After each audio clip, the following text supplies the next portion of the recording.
인간의 삶은 선택의 결과입니다. 오늘의 나도 과거의 내가 선택한 결과이며 미래의 나도 오늘의 내가 선택한 결과입니다. 아벨은 하나님을 선택함으로 구원을 받았지만은 가인은 사단이 넣어준 생각을 선택함으로 버림을 받았습니다. 대개 사람들은 금요일이 평일보다 10% 이상 더 행복감을 느낀다고 합니다. 그리고 자살률이 가장 많은 요일은 월요일이라고 합니다. 그런데 우리가 월요일처럼 그렇게 우울한 삶을 살 것인지 금요일처럼 신나고 행복한 삶을 살 것인지 또한 선택에 달려 있다는 것입니다.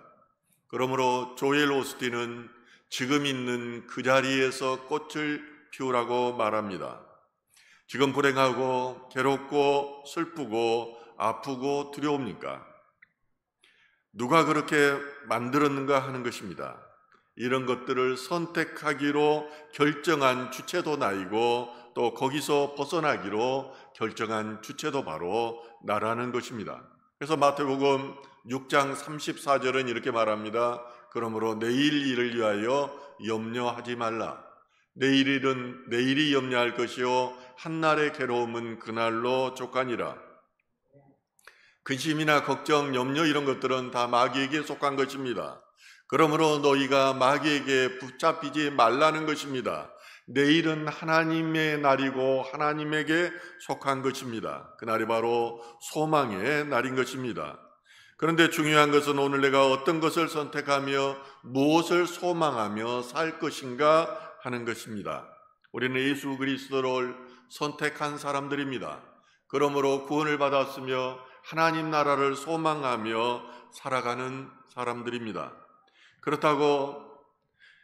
그렇다면 예수 선택이 새하늘과 새 땅을 오늘에 끌어당겨서 오늘의 나로 살아야 합니다. 새하늘과 새 땅이 오늘 내 삶 가운데 드러나줘야 한다는 것입니다. 그런데 과연 우리는 그것을 누리고 있을까요? 천국을 누리는 삶을 살고 있느냐 하는 것입니다. 우리가 예수 그리스도를 믿게 되면은 하나님은 나의 삶에 가지치기를 시작하십니다. 평소 친했던 사람들과 관계를 단절시키고 이유 없는 고난을 주기도 합니다. 그리고 평소에 내가 그렇게 좋아했던 세상 것들을 싫어지게 만드는 것입니다. 거절감에서 오는 아픔이 있습니다. 불리함에서 오는 고독의 쓰라림이 있습니다. 그러나 그 과정들은 하나님의 백성들을 만들고자 하는 하나님의 훈련의 과정이고 그렇기 때문에 고난이 축복인 것입니다. 특별하게 자신의 이기심, 자기중심주의가 아니고 성숙하지 못한 사회성으로 인한 것이 아닌 한 우리는 광야 체험을 하게 되고 또한 예수를 믿으면은 고립되게 되는 것입니다. 이 과정을 통해서 우리가 세상 가치관에서 하나님의 가치관 또 하나님의 목적으로 살아가게 되는 것입니다. 그런데 문제가 있습니다. 이런 광야 훈련이 10년이 지나고 20년이 지났는데도 계속해서 끝나지 않는다면 우리는 그 원인을 찾아야 됩니다.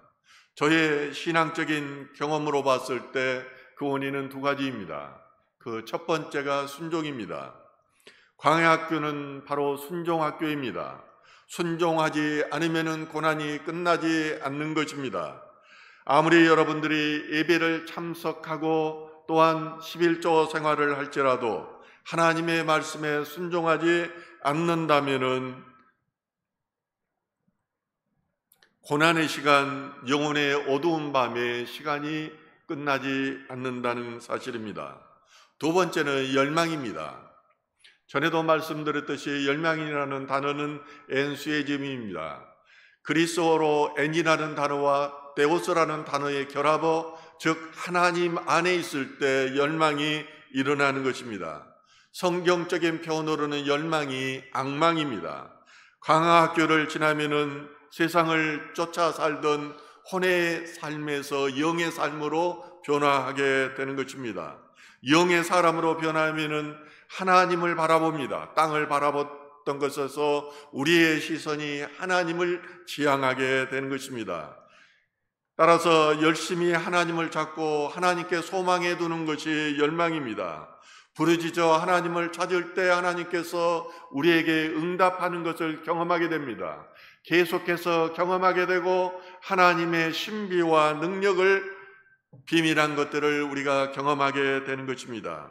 이러한 하나님의 응답이 있어야 인생이 풀립니다. 하나님의 신비 속으로 들어가야 형통해지는 것입니다. 이때 하나님께서 우리가 앙망할 때 하나님의 얼굴을 우리에게 향합니다. 하나님의 팔이, 강한 팔이 우리를 붙드시게 되는다는 것입니다. 그래서 하나님을 체험했던 다윗은 끊임없이 이렇게 하나님을 앙망했습니다. 시편 145편 14절과 15절은 이렇게 말합니다. 여호와께서는 모든 넘어지는 자들을 붙드시며 비굴한 자들을 일으키시는도다. 모든 사람의 눈이 주를 앙망하오니 주는 때를 따라 그들에게 먹을 것을 주시며. 히브리어로 앙망은 바로 카바의입니다. 단순히 기다리는 것이 아니라 영혼 우러러 하늘을 보며 그렇게 여호와를 바란다는 것입니다. 소망의 의미를 가지고 있는 것이 앙망입니다. 저는 이 구절을 볼 때에 비둘기가 생각납니다. 비둘기 새끼들이 어미를 바라보면서 구구구구 짖으면서 어미를 바라보는 것, 이것이 앙망이라고 여겨지는 것입니다. 오늘 본문의 이사야 선지자는 고난과 핍박 가운데서도 끊임없이 앙망하는 사람이었습니다. 그래서 이사야서 33장 2절에 이렇게 말합니다. 여호와여 우리에게 은혜를 베푸소서. 우리가 주를 앙망하오니 주는 아침마다 우리의 팔이 되시며 환난 때에 우리의 구원이 되소서. 또한 그는 이렇게 말합니다. 이사야 38장 14절 말씀입니다. 나는 제비같이 학같이 지적이며 비둘기같이 슬피 울며 내 눈이 쇠하도록 앙망하나이다. 여호와여 내가 압제를 받사오니 나의 중보가 되옵소서. 오늘로 표현하면은 하나님께 열망하는 것이 앙망입니다. 하나님 저에게 먹을 것을 주십시오. 저는 하나님이 공급해 주시는 말씀이 없이는 살아갈 수가 없습니다. 내 영혼의 갈급함을 채워주옵소서.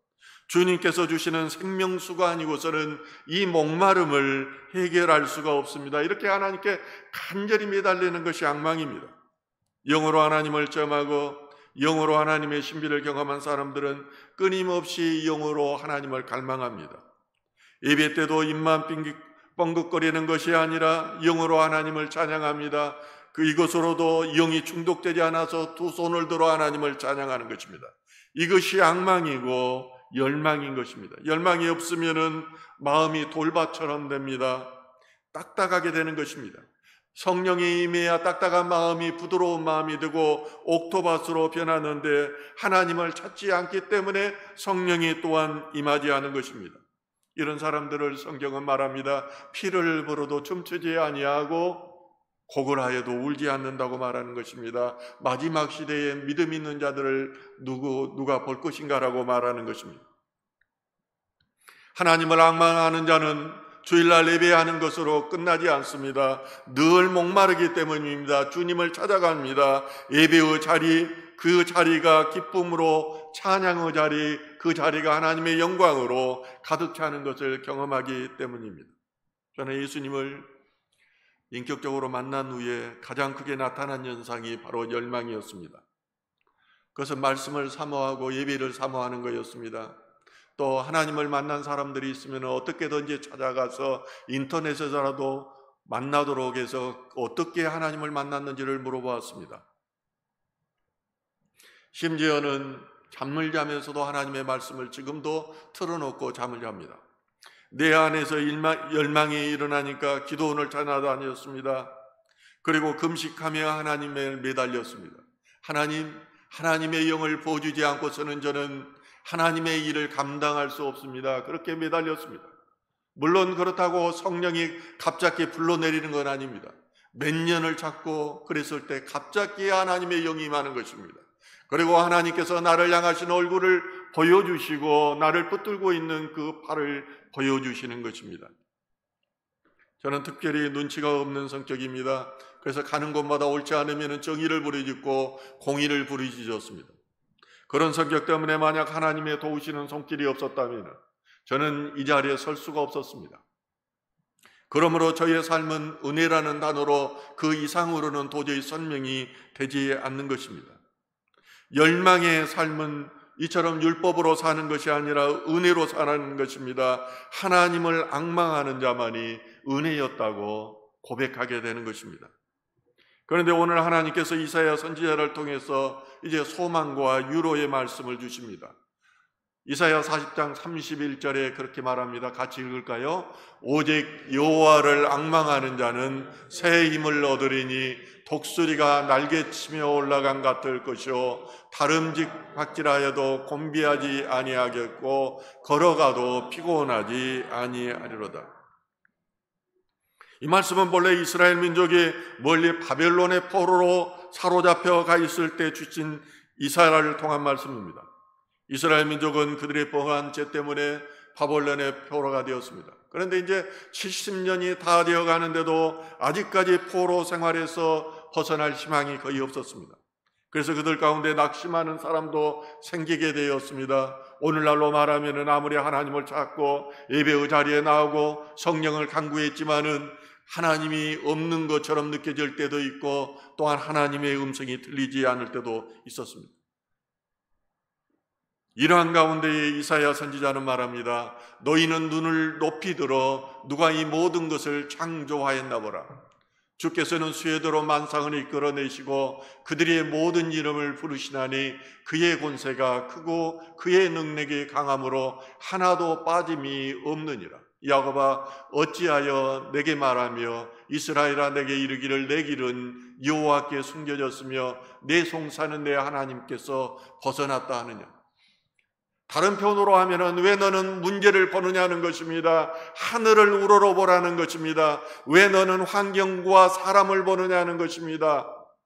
너희가 만물을 창조하시고 운행하시는 그 하나님을 보라고 이사야 선지자는 말하고 있는 것입니다. 이사야는 어려운 일을 당할 때 낙심하지 말고 두려워하지 말고 실망하지 말라고 말합니다. 포기하지 말고 좌절하지 말라고 말합니다. 하나님을 바라보라. 너희가 하나님을 소망하며 하늘을 바라보라고 말하는 것입니다. 어려울 때일수록 나를 의지하지 말고 내 지혜를 의지하지 말라는 것입니다.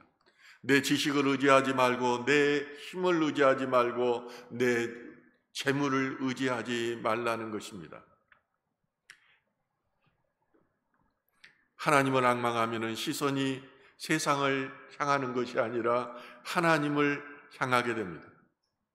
오늘날로 이것을 다시 말하면은 우리는 사람을 바라보지 않고 예수 그리스도를 바라보게 되는 것입니다. 히브리서 기자는 믿음의 주요 또 온전케 하시는 이인 예수를 바라보자고 말합니다.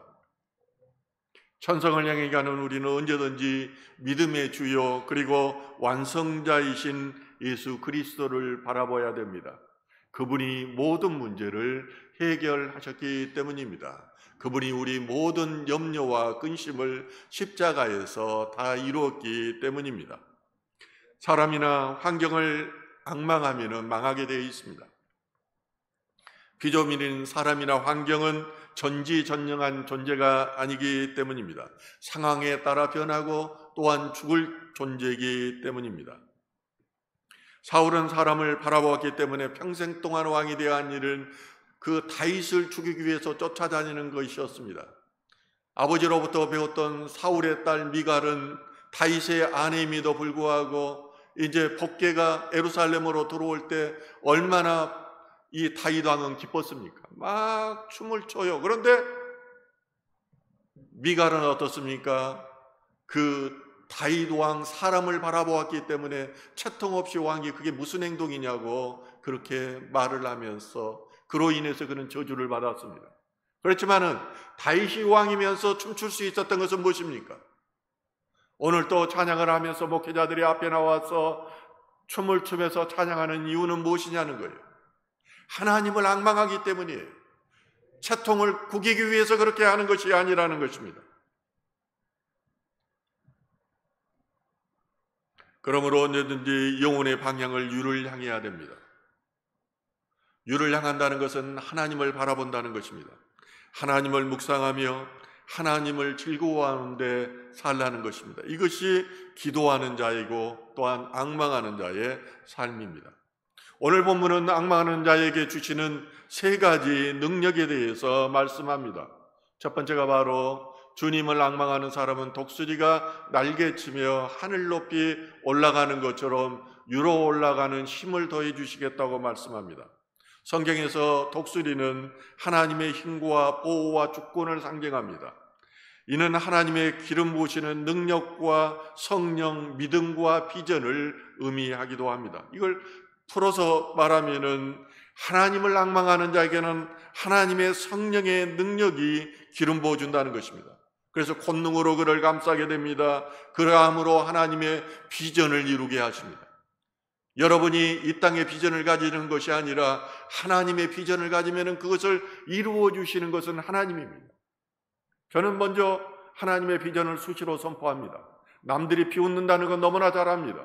현실적으로 도저히 가망이 없다는 것도 누구보다 잘 압니다. 그렇지만 저는 비전을 선포할 때 늘 이루어 주셨던 그 하나님을 경험했습니다. 제 경험상 거의 98% 정도는 다 이루어 주셨어요. 그렇기 때문에 저는 하나님의 비전을 선포하는 거예요. 이 땅에 사는 사람들은 육신의 정욕과 안목의 정욕과 이생의 자랑으로 살아갑니다. 그래서 위의 것을 보지 못합니다. 열심히 살아도 이 땅의 것들은 걱정과 염려와 그리고 불안이 연속입니다. 그러나 하나님의 영이 임하면 어떻습니까? 독수리같이 하늘날 높이 올라갑니다. 독수리가 높이 날면 어떻습니까? 멀리 바라보게 됩니다. 보이지 않는 것들을 보게 되는 것입니다. 독수리는 내 힘으로 날지를 않습니다. 어느 고도에 올라가면 그때부터는 하나님이 주시는 능력, 성령의 권능으로 하늘의 기류를 따라 이리저리 날아갈 수 있는 것입니다. 높이 나는 사람만이 멀리 볼 수 있습니다. 높이 나는 사람만이 하나님의 비전을 꿈꿀 수 있습니다. 높이 날면 더 이상 땅의 것들을 중요하지 않게 여기며 배설물로 여기는 것입니다. 높이 날면은 모든 권능이, 능력이, 이루심이 하나님께로 왔다는 것을 보기 때문입니다. 그러므로 사도 바울은 고린도후서 4장 17절과 18절에서 이렇게 말합니다.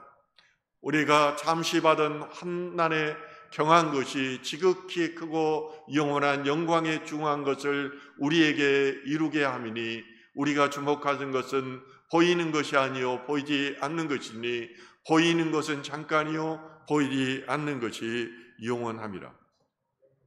이처럼 하늘 높이 올라가면은 하나님의 신비와 능력을 체험하게 됩니다. 인생의 목적이 보이는 데 있는 것이 아니라 보이지 않는 데 있다는 소망과 확증 가운데에 들어가게 되는 것입니다. 두 번째로 주님을 앙망하는 사람들은 다른 박질하여도 곤비하지 않는 힘을 더해 주시겠다고 말씀하십니다. 우리 인생은 다른 박질하는 인생입니다. 왜냐하면 우리가 무한 경쟁 속에 살아가고 있기 때문입니다. 경쟁에서 이기기 위해서는 무엇을 해도 빨리빨리 해야 합니다. 회에 가면은 현지인들이 한국 사람들 보면은 빨리빨리라고 그렇게 부릅니다. 요즘에는 빨리빨리 해도 만족하지를 못합니다. 그래서 직장에 다녀와서도 다른 사이드 잡을 가지고 미래를 준비합니다. 작년에 미국 집회를 갔더니 청년들이 1개 이상의 잡을 가지고 있는 것을 보았습니다. 그렇게 하지 않으면 미래가 불안하고 오늘을 살기 힘들기 때문입니다. 그러니 얼마나 힘이 들고 피곤하겠습니까? 그런 인생을 돈을 벌어서 살만하면 인생에 새로운 문제가 생깁니다. 몸이 이제 병들거나 사기를 당하거나 가족이 떠나가는 문제 앞에 직면하게 되는 것입니다. 자연에 산다는 TV 프로를 보면은 그런 사람들의 사연으로 넘쳐납니다. 인생이 그렇다는 것입니다. 그런데 주님을 앙망하는 사람에게는 하나님께서 새로운 권능을 주어서 인생의 문제를 극복하게 합니다. 이스라엘 백성들이 약속의 땅에 들어갈 때는 얼마나 문제가 많았습니까? 홍해바다를 건너야 했습니다. 그리고 요단강을 건너야 되겠습니다. 그리고 난공불락의 여리고성을 넘어야만 했습니다. 이 일들이 인간의 힘으로 될 수 있는 일이었습니까? 그렇지만 이 불가능한 일을 가능케 하신 이가 하나님이시라는 것입니다. 그러므로 여호와를 앙망하는 삶을 살았던 시인은 이렇게 시편 27편 1절과 2절에서 말합니다. 여호와는 나의 빛이요 나의 구원이시니 내가 누구를 두려워하리요. 여호와는 내 생명의 능력이시니 내가 누구를 무서워하리요. 악인들이 내 살을 먹으려고 내게로 왔으나 나의 대적들 나의 원수들은 그들을 실족하여 넘어졌도다. 이것이 그냥 머리에서 상상 속에서 나오는 시라고 생각하십니까? 시인들의 이 시편을 읽어보면 그것이 삶을 통해서 믿음의 과정을 통해서 하나님 체험을 통해서 철철 넘쳐 흐른다는 것을 저는 느낄 수가 있습니다. 성령으로 살았던 사람만이 이런 시를 쓸 수가 있다는 것입니다. 이처럼 다른 박질하는 인생들에게 힘을 주어서 곤비치 않게 하는 것은 주님을 앙망하는 자에게 주시는 하나님의 축복인 것입니다. 세 번째로, 주님을 앙망하는 사람은 걸어가도 피곤하지 않는 힘을 더해 주시겠다고 말씀합니다. 모든 사람들은 달려가는 것이 아닙니다. 각 사람의 기질과 성격에 따라서 걸어가는 사람들이 있습니다. 디퍼런스학에 의하면 점액질에 해당되는데, 이런 사람들은 제한 속도가 60인 도로에서도 자동차로 50km로 달리는 사람입니다. 혹시라도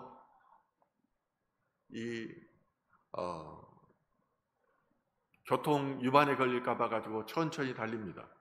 이런 기질을 가진 사람들은 급한 성격의 사람들을 비웃기도 합니다. 그러나 이처럼 걸어간다고 해서 피곤하지 않는 것이 아닙니다. 늘 경쟁에서 처지고 달려가는 사람들로부터 일하지 않는다는 비난의 소리, 압력을 받기 때문입니다. 현대인들의 일상은 대부분 피곤함의 증상으로 나타납니다. 특별히 달려가지 않는데도 우리는 완벽주의적인 성격 때문에 피곤합니다.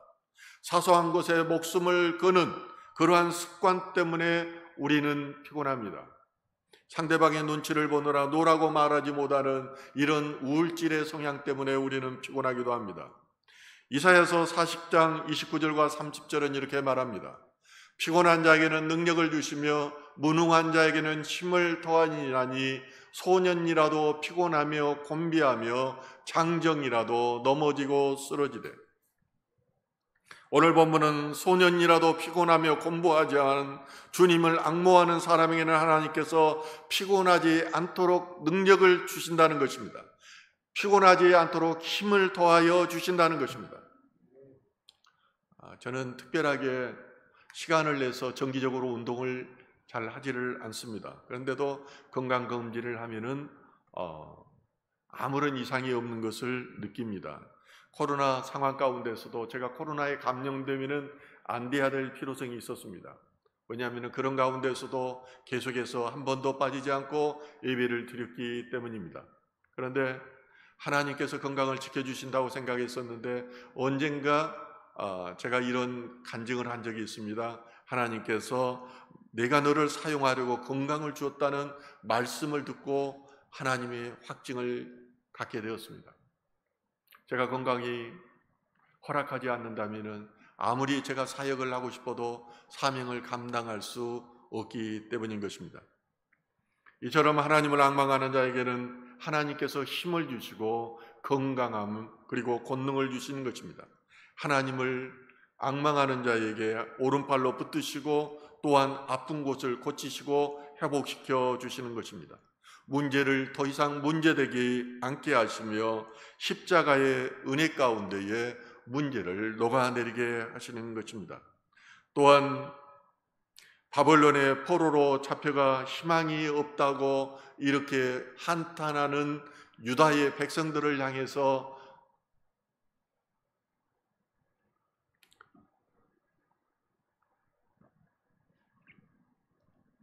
에스겔서 39장 28절은 이렇게 말을 합니다. 전에는 내가 그들이 사로잡혀 여러 나라에 이르게 하였거니와 후에는 내가 그들을 모아 고국 땅으로 돌아오게 하고 그 한 사람도 이방에 남기지 아니하리니 그들이 내가 여호와 자기들의 하나님인 줄을 알리라. 이 에스겔서에 보면은 계속해서 내가 여호와 하나님인 줄을 알게 하리라, 이 말씀이 계속해서 나와요. 에스겔은 말로 설교한 사람이 아닙니다. 말로 아무리 해도 사람들이 너희가 순종하지 않는다는 것입니다. 그래서 시각적으로 계속해서 에스겔을 통해서 이스라엘 백성들에게 말해 주었던 거예요. 입을 닫아버렸어요. 벙어리 만들어 버렸어요. 그리고 하나님의 영이 임할 때만 그에게 말하게 해줬어요. 그런데 마지막에 이렇게 에스겔에게 소망의 말을 하는 것입니다. 너희가 이제 소망이 없다고, 이제 끝났다고 생각하지만은 너희가 바벨론 땅에서 돌아와서 너희가 예수 그리스도를 통해서 새로운 교회가 세워지고 교회를 통해서 만방에 복음이 전해진 것을 너희가 보게 하려는 그런 소망을 주신 것입니다. 오직 주님을 앙망함으로 하나님의 도우시는 손길을 경험하는 저와 여러분 되시기를 주님의 이름으로 축원합니다.